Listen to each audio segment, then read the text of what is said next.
இனிமேலும் சொல்றேன், உங்க நாடகத்தெல்லாம் பார்த்துக்கிட்டு மக்கள் சும்மா இருக்க மாட்டாங்க. நீங்க உங்களோட வசதிக்காக அவங்களோட நிக்கிறதும் அவங்களோட நிக்காம இருக்கிறதும், நாடகம் ஆடுறதும் நாடகம் ஆடாம இருக்கிறதும், அது சரி, நம்புற மாதிரியே நாடகம் ஆடுறதுல தான் நீங்க கில்லாடிங்களாச்சு.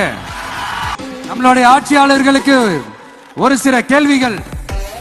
நீங்க எதிர்கட்சியா இருக்கும் போது 8 வழிச்சாலையை எதிர்த்தீங்க, அந்த காட்டுப்பள்ளி துறைமுகத்தை எடுத்தீங்க. அதே தானே இங்கேயும், அதே நிலைப்பாடு தானே இங்கேயும் எடுக்கணும்.